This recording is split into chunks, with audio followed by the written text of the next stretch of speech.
What is the meaning of life? This question often comes up when dealing with philosophy. And why should it not? It is human nature to wonder, isn't it? Life is complex and we don't know what it is or where it comes from, but you and I are here today for some sort of reason, right? We all have some sort of purpose to fulfill, right? Some say that my generation is the generation of nihilism. But in our society where the effects of climate change are looming over us and we're losing pivotal life experiences due to COVID-19, I can't say that there isn't a reason behind this way of thinking. Growing up, I have always been interested in space. I remember being in second grade and telling my friends all about how when the sun dies, it will explode in a supernova, killing all of us left in humanity. While they turned away crying, I never understood their fear then, but looking back, I can kind of see where they come from. As humanity gets closer and closer to the day where the effects of climate change will no longer be reversible, the end of humanity seems a lot closer than in the 10 billion years when the sun dies. When you think about it, we're all just a tiny speck of dust in the vast empty universe.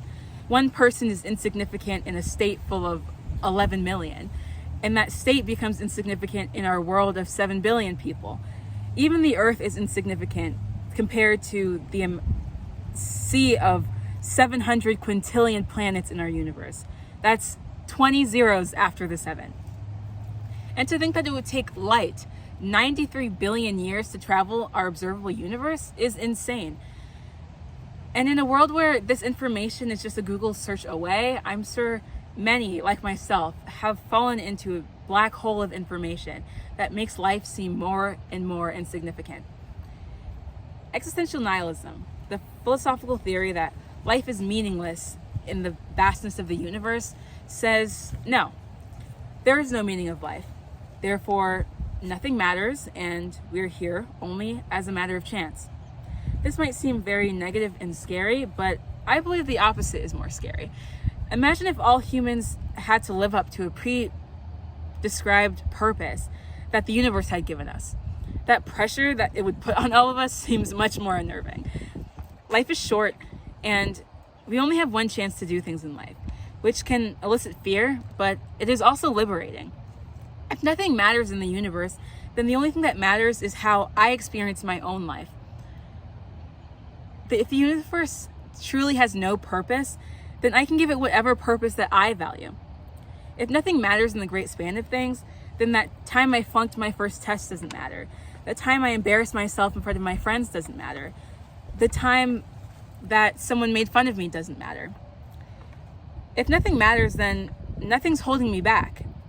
There's nothing stopping me from speaking out about something I'm passionate about. There's nothing stopping me from going against what others say. Nothing stopping me from living my life the way that I want to. Nihilism says, what's the point of doing anything if it won't matter in the end? But what's the point of not doing anything if it doesn't matter in the end? If the world ended next Tuesday, then I would want to live life to the best of my ability, so I could leave this universe the best that I can be. Not to leave an impact on the world, but because my life and my experiences are the only things that I can change within the short amount of time that I have here.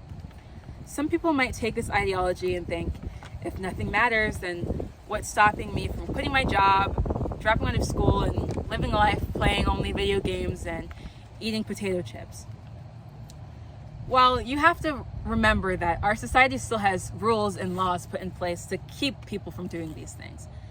You can't drop out of school and quit your job because your future self will have a much harder time than you do now. Doing what makes your experiences worthwhile, you also have to take into account what's best for your future self.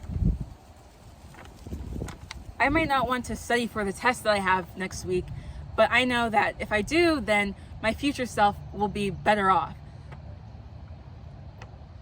I study for my test not because it's fun, but because I know that they're there to help me do well in life. But I also know that if I happen to do badly on this test after that fact, that it doesn't matter in the great scheme of things, because I'll have other chances to redeem myself.